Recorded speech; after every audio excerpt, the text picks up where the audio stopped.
O escritório é do início da década de 30.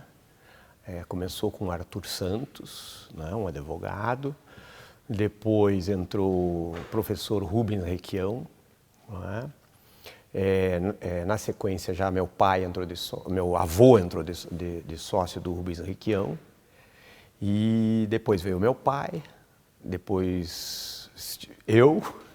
Agora eu já tenho os meus filhos lá no escritório. Então é um escritório aí com uns 90 anos, né, sequencial, né, de praticamente 90 anos aí de prestação de serviços jurídicos à sociedade. Comunicação, tudo isso, até história, assim, meu avô me contava muito, por exemplo, passar alguma informação do cliente, né? Olha, vai haver um julgamento, houve uma decisão, e isso tinha que ser passado praticamente por correio. Não é? Então, quando se pedia alguma coisa para um cliente de São Paulo, as respostas vinham 2, 3 dias depois. E você imagina, isso hoje é uma coisa que você vê a evolução que tudo isso teve, e os escritórios de advocacia vão se adaptando conforme esses tempos. Né? Eu acho que a grande evolução de tudo isso para os operadores de direito foi o processo online, né? Eu até hoje eu gosto muito de folhear processos, e às vezes só que não tem mais o processo. Algumas coisas ainda a gente se guarda de físico, mas essa nova juventude aí o processo está dentro do celular, né? Então eu acho que isso foi uma evolução, né, muito boa. A justiça efetivamente vai mais rápido, as coisas vão muito mais rápidas. Mas também exige mais, né, dos próprios operadores de direito, né? As coisas são mais dinâmicas, né? Enfim, hoje você tem aí processos em massa e tudo isso que antigamente não havia essa possibilidade, né? Então eu acho que esse foi um grande marco, né? O processo online, formas de intimações das decisões, como que os tribunais julgam, já está a decisão basicamente segundos depois da conclusão, já está disponível. A comunicação do advogado com os clientes, que é uma coisa muito importante, isso é muito rápida. Então para mim, a década de 90 foi a década que deu essas grandes transformações, né? Conta-se, né, conversava muito com meu avô, e ele ficava sentado no escritório lendo os livros de Rui Barbosa, me lembro até hoje, isso até os finais, né, da vida dele, ele gostava muito de... Então até hoje nós temos a coleção lá no escritório, mas ele conta sobre histórias, evoluções, mas que para mim, na minha visão, não foram tão significativas como essa que realmente aconteceu aí nessa década de 90 e começo daí do novo milênio, que foi o processo online, e tudo se transformou, tudo está nas mídias, né? Eu acho que esse foi o grande passo aí que o direito, inclusive, está tendo que ser adaptado, né? Minha família sempre foi voltada ao direito. Meu bisavô foi advogado, não é? Naquela época, ele não chegou a fazer parte do escritório ainda no início. Ele se formou, inclusive, na USP em 1881. Mas ele já era advogado, né? Então a família inteira é de advogado. Eu vivia num mundo de advocacia. Então isso me levou a seguir isso, né? Então na época de faculdade eu já fazia estágio no escritório, né? Mas especialmente o escritório naquela época não era muito voltado à área trabalhista. Então os grandes clientes do escritório precisavam de área trabalhista. O escritório indicava, né, alguns daqui de Curitiba. E quando eu me formei, eu disse, passei a gostar muito dessa área do direito, né? Eu fiz uma pós-graduação de Labor Law lá em Nova York, na NYU, e ali eu comecei, e quando voltei nós já tínhamos grandes clientes aqui em Curitiba, e aí eu disse, vamos, o escritório, vamos tocar, né? E aí eu comecei a advogar e ia praticamente toda semana para Telemaco Borba, onde a gente tem um grande cliente já que é com 60 anos nós temos esse cliente. E ali eu comecei a atuar nas audiências e tudo. E naquela época, no início, era o cível que não tinha vara do trabalho específica. Então a gente atuava, o processo de trabalho corria na vara cível. E eu me recordo muito bem que nós tivemos um processo ali muito grande, que eu colaborei muito naquela ocasião com a Justiça do Trabalho, que eu fiz uma ponte e a empresa doou o imóvel para se fazer a primeira vara de trabalho de Telemaco Borba. Que ano?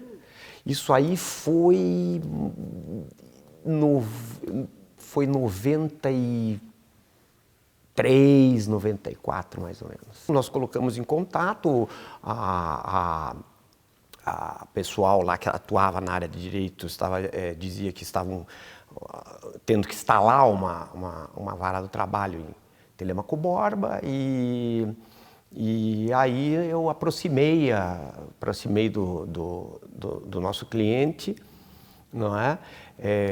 Fui até São Paulo, inclusive conversar com a diretoria do cliente, e eles, não, nós vamos contribuir com essa questão e vamos doar aí ao poder público o imóvel, né? E desde lá, então, eu praticamente não deixei de morar em Curitiba, mas toda semana indo a Telemaco Borba, passamos por vários juízes, inclusive uma das primeiras lá foi a doutora Morgana, que hoje está indo para o TST. Diversos e sempre juízes muito bons passaram por aquela comarca. E toda essa experiência da mudança do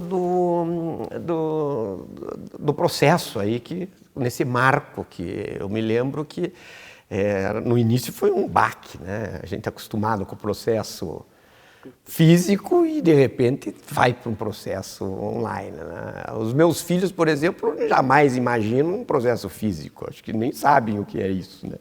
O processo para eles está no celular, está no...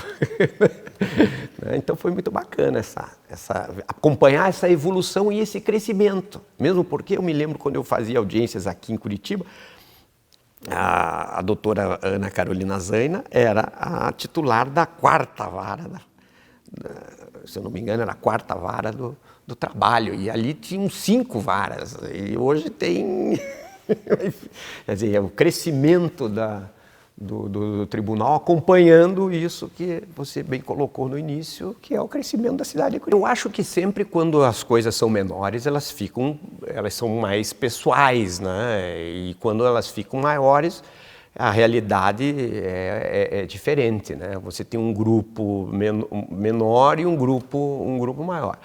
Mas eu acho o seguinte, eu sempre tive que o TRT sempre teve bons juízes, eu acho que eu atuei muito nessa área, atuei muito em Telemaco, atuei muito em Paranaguá, atuei muito em Ponta Grossa, sempre com maravilhosos juízes e sempre procurando fazer a melhor da justiça, né? E então eu realmente, ao longo dessa minha vivência com o tribunal, assim, de ligações diretas através desses processos e tudo, eu acho que os pontos positivos são muito relevantes. E eu fui sempre uma pessoa que atuo, eu nunca fiz um processo do trabalhador. Eu sempre atuei na área do lado patronal. e vejo que as decisões são realmente sempre procurando se fazer a melhor da justiça, e o advogado sempre procurando subsidiar o juiz com as informações, com as provas e com tudo, para que se possa chegar a melhor das sentenças. E isso sempre era quando o processo era físico e continua agora sendo online. Evidentemente, as coisas são mais dinâmicas hoje, né? Mas o princípio, na minha visão, sempre foi mantido, com certeza, porque a tecnologia, em relação às decisões, ela torna as decisões assim mais rápidas, a comunicação mais rápida dos acontecimentos, coisas mais dinâmicas. Evidentemente, o direito sempre está em evolução, mas as decisões do tribunal sempre foram muito coerentes, né? Na minha visão, é um tribunal com juízes muito bem preparados, né? E eu fico muito satisfeito de ver que aqueles juízes que atuaram comigo na década de 90, em varas do trabalho, hoje estão aqui nesse tribunal, né? E continuando fazendo justiça. Não houve aí, na minha visão, não houve aí nenhuma diminuição de trabalho. Eu acho que toda a estrutura, ainda que se trabalhe no local, como se trabalhe em casa ou onde quer que esteja, ela tem a sua total qualidade, como se fosse aqui.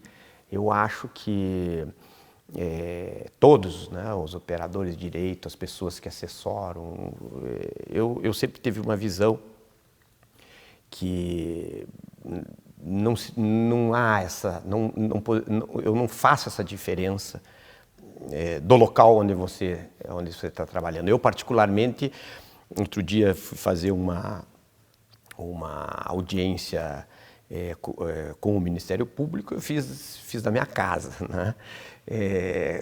Evidentemente que antigamente jamais imaginaria isso, né? Agora também faz-se a sustentação oral da sua casa também da mesma forma, né?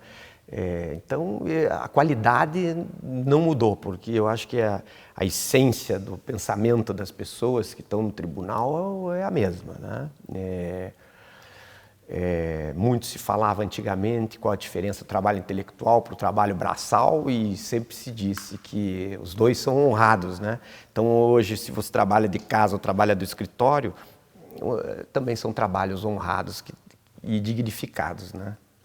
Eu acho que a própria circunstância do momento faz com que os juízes, né, desembargadores, ministros e todos aqueles que operem na área de direitos têm que se adaptar e têm que... A lei, às vezes, ela possibilita interpretações conforme os tempos, né? Evidentemente que alguma coisa precisa ser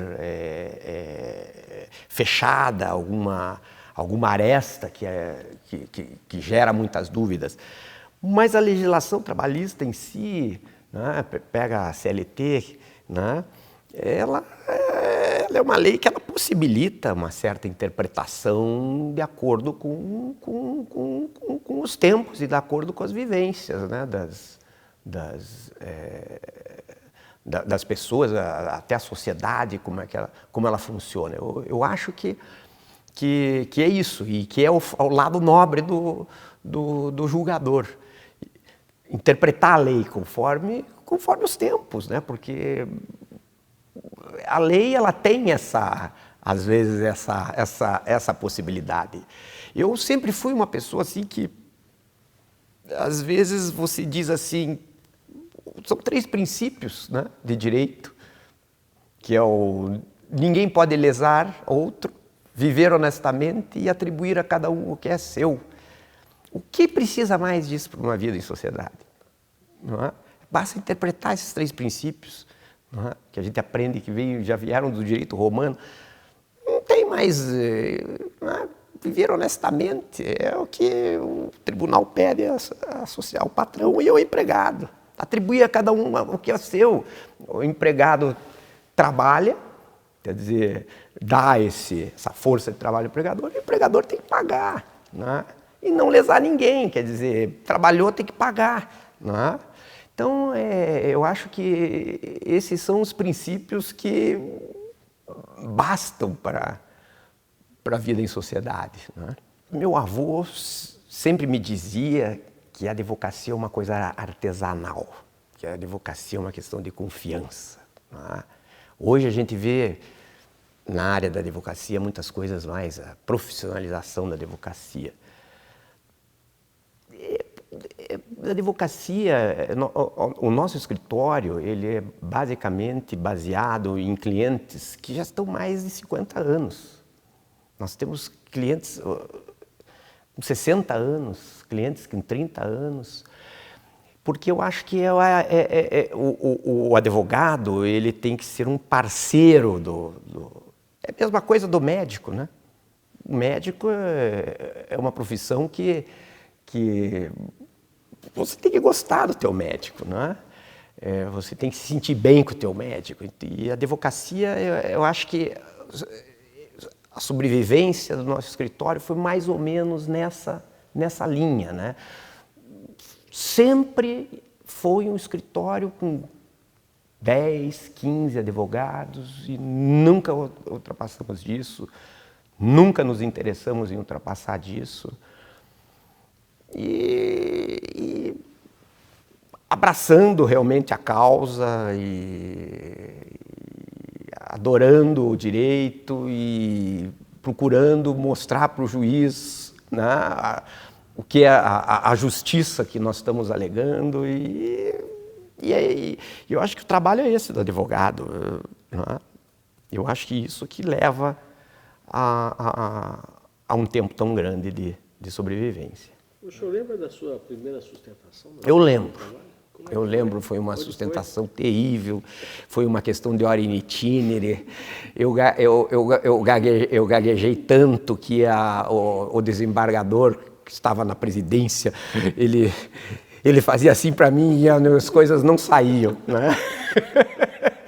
E foi uma situação muito, muito complicada e me deixou assim um pouco de um trauma de sustentação oral, mas depois você começa a fazer e vai se desinibindo, né? Mas, na verdade, ali, eu acho que a pessoa tem que... A sustentação oral, ele tem que ter a técnica, né? A pessoa, para fazer uma sustentação oral, tem que externar simpatia, tem que externar o conhecimento da causa, tem que falar o mais objetivo possível, senão não convence, não tem juiz que aguente alguém na tribuna antipático que queira falar o que o artigo tal da CLT diz. Então eu acho que é isso que eu sempre digo para os meus filhos que hoje estão fazendo sustentação. Não se lê um artigo, se lê se diz as coisas, né, mais de coração e realmente externando o fato em si, né? E eu sei que tem um quadro lá que sempre me chama a atenção no escritório, que já vem da época do meu avô, que é o advogado falando 10 minutos na tribuna e os desembargadores dormindo, não é? Por quê? Porque isso é uma coisa que é notória, quer dizer, se você não torna a própria sustentação oral assim, numa forma que as pessoas se prendam à sua comunicação, é do ser humano, né? O juiz é um ser humano, ele começa a desviar também, né? Não tem como, isso aí a gente percebe, né? E é muito importante, porque hoje você pode fazer uma sustentação oral num ambiente que você pode escolher, não é? E eu acho que talvez a pandemia, eu não sei se vai retornar 100% com isso, talvez tenha sido um aprendizado para toda a sociedade. Olha, é possível você fazer sustentação oral online, não é? E deu certo. Você veja, ações, às vezes saía daqui para fazer uma audiência de encerramento em Telemaco Borba, de carro. Quer dizer, essas coisas não fazem sentido voltar, né? Quer dizer, tem audiências que vão ter que ser feitas, continuar dessa forma. Foi um aprendizado que nós tivemos aí na pandemia e que eu acho que foram pontos positivos. Agora, é evidente que às vezes você tem audiência para ouvir testemunhas, e o juiz tem que ter toda a precaução de como é que está essa testemunha no local e tudo, e aí faz-se presencial. Mas eu acho que a pandemia, nesse ponto, ela vai fazer essa história de um marco para você também evoluir nesse sentido de facilitação, né? Porque quando você tinha que fazer todas as sustentações orais e audiências, às vezes o advogado perdia uma tarde inteira para fazer uma audiência pequena. E agora você monitora no próprio escritório qual é o momento que vai ocorrer. Então isso é muito importante. Eu acho que nós, advogados, nesse período, vamos ser espectadores dessa transformação, não é?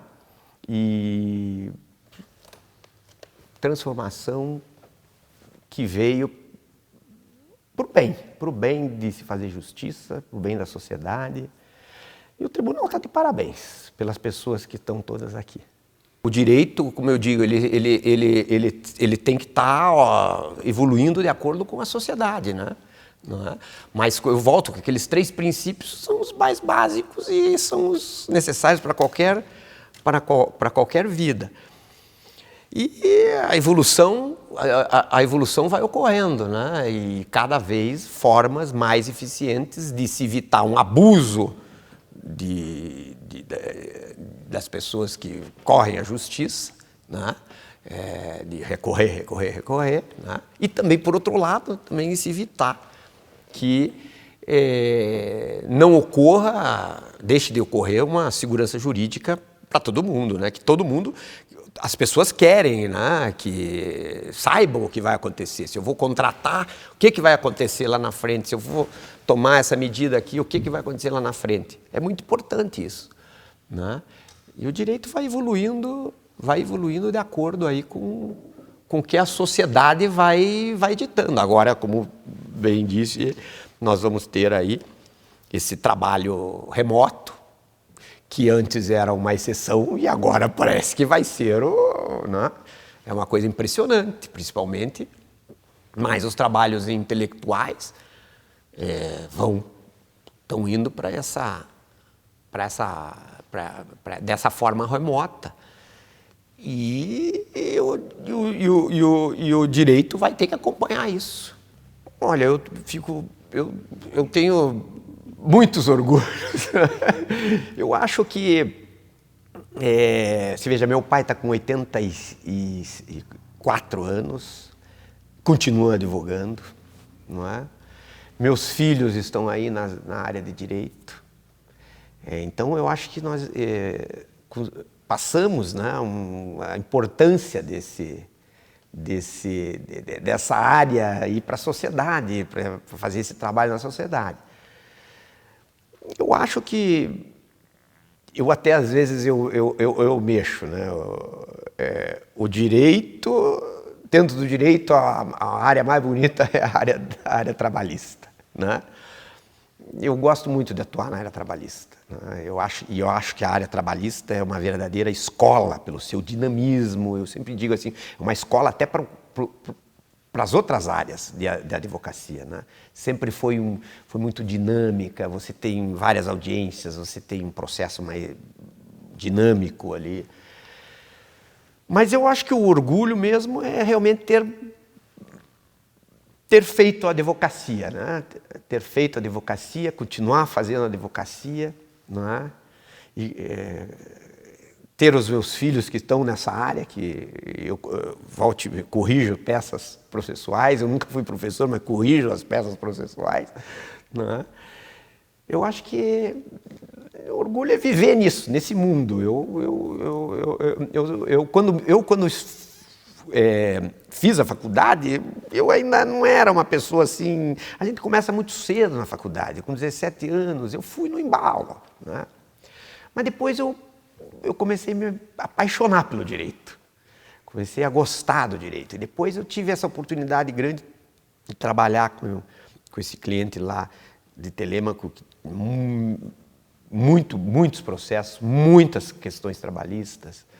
Então, isso começou a se tornar muito apaixonante, né? E fazer essa justiça e contribuir, né? Como um operador de direito. Naquela época já havia, né, a conciliação é um instrumento de se fazer justiça, né? Eu acho que hoje uma grande evolução do direito foi a conciliação extrajudicial, né? Que você faz e homologa. Eu acho que isso foi uma grande evolução, era um obstáculo isso ao direito. E o juiz tem total, plena capacidade de verificar quando há um abuso, né, de alguma das partes e nessa conciliação. Então, isso foi uma grande evolução. Eu digo que, nesse ponto, da reforma da CLT, ela veio realmente para contribuir com a justiça do trabalho, né? Porque era vedado, no início quando eu comecei a advogar, fazer um acordo judicial era totalmente vedado, né?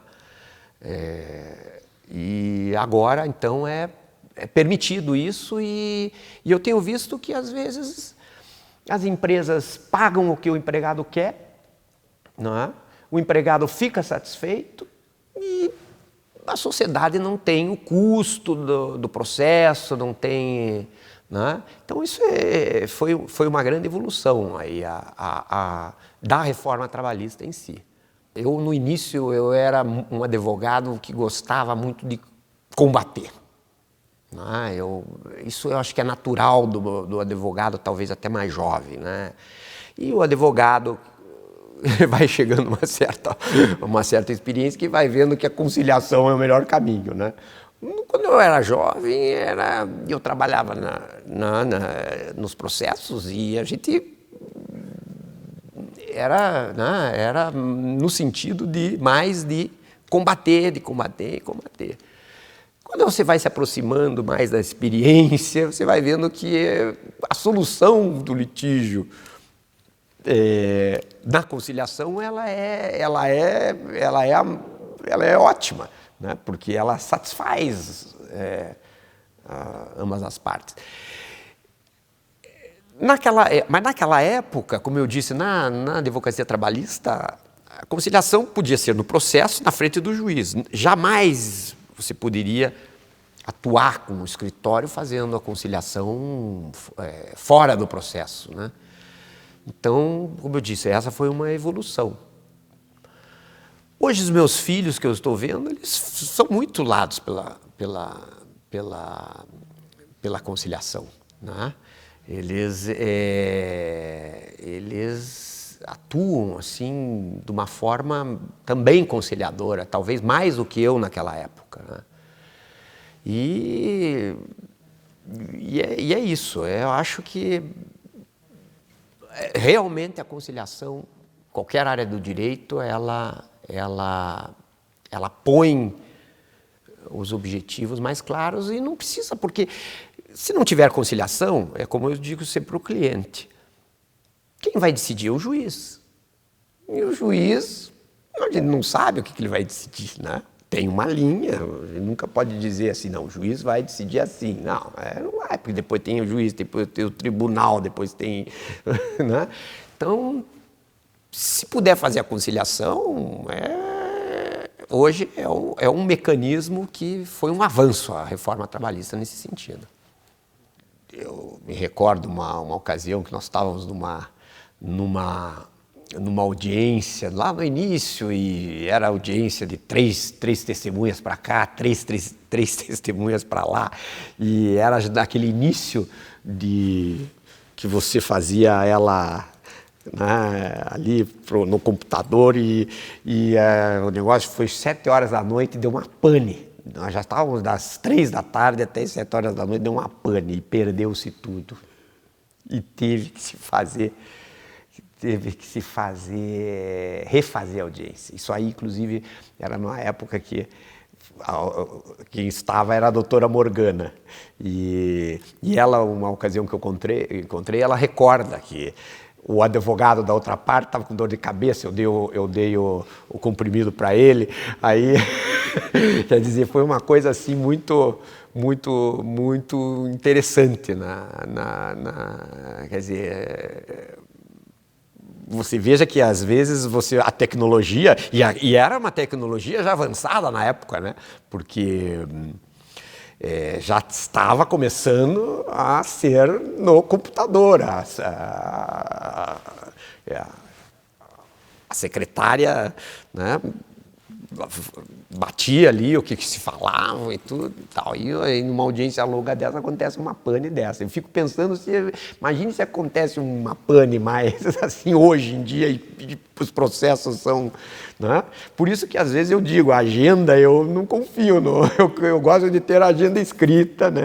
Eu escrevo até hoje os prazos na agenda, nada de agenda eletrônica, na agenda mesmo, naquelas agendas de comerciante, ali que eu anoto os prazos. Eu não confio em prazo que apita ou que é agenda. Em agenda, às vezes eu tenho que colocar mais, eu grudo mais assim de tanta, né? Às vezes prazo isso, tem que verificar isso, tem um prazo lá, tem um prazo cá. E eu gosto muito de controlar dessa forma.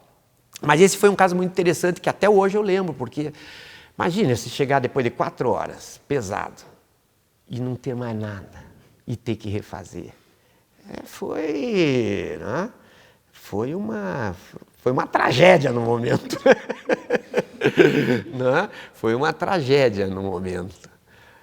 E outras coisas que a gente vai... Eu me recordo daquele período que também você ainda tinha que... a secretária batia e tal, e vinha assim, 3, 4 prazos, tinha que sair correndo para protocolar no tribunal, né? Porque o tribunal era tudo eletrônico, tudo eletrônico, não, tudo no protocolo ali, né? Quer dizer, hoje, as pessoas que hoje estão se formando aí, elas nem imaginam porque... Na verdade, hoje você pode advogar, fazer uma sustentação lá no TRT da Bahia, você pode fazer uma...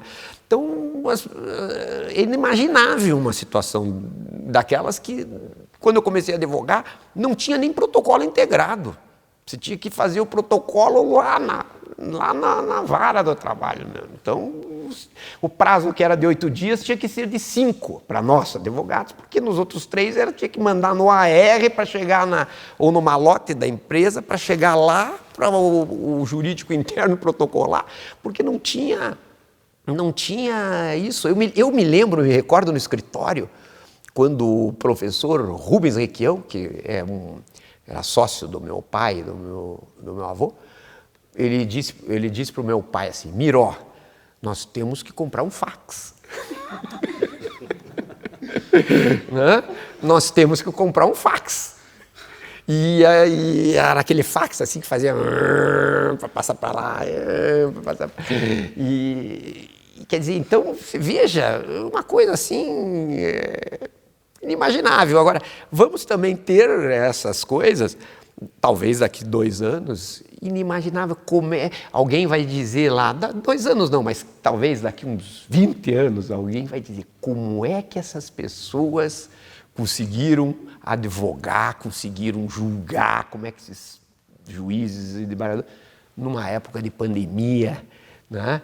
Então, às vezes, por isso que é importante fazer esses registros históricos, porque a gente tem que ter.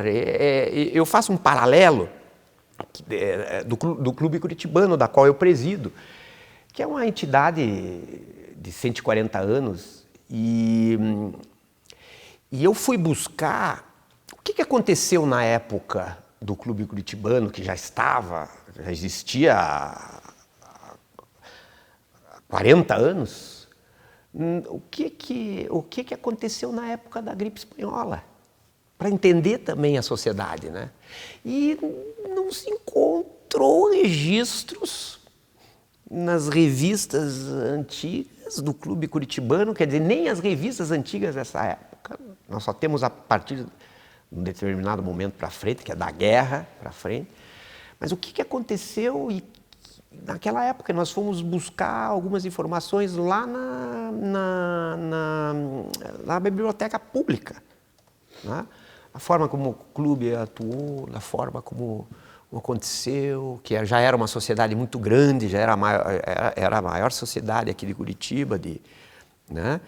E isso é muito interessante, buscar, né, nossas instituições, assim como o próprio TRT, tem que deixar registrado isso, materializado, porque daqui a 100 anos as pessoas podem buscar informações hoje que ajudem daqui a 100 anos a forma de se fazer justiça num período tão adverso quanto esse, e que eu acho o seguinte, que a minha conclusão é: a justiça, em todo esse período adverso, ela não deixou a desejar. Ela fez a sua parte, ela se adaptou à sociedade, né? E a justiça, principalmente, ela não deixou a desejar. Ela usou a tecnologia e continua fazendo justiça, e muito bem feita. Obrigado, Jorge. Olha aí, então, tá bom. Não, eu acho que é isso. Eu acho que eu falei. E agradecer, e cumprimentar e desejar aí nesse período a desembargadora Ana Carolina Zaina, não é, o sucesso nessa administração, né? E dizer que ela sempre foi uma magistrada que sempre inspirou, não é? Porque sempre fez a justiça, mas eu sempre digo, como é bom a gente advogar, ir para uma audiência ou fazer uma sustentação oral quando o juiz, os desembargadores são pessoas que externam simpatia, né? E ela sempre foi um exemplo disso, né? Sempre foi firme nas suas decisões, mas é uma pessoa agradável de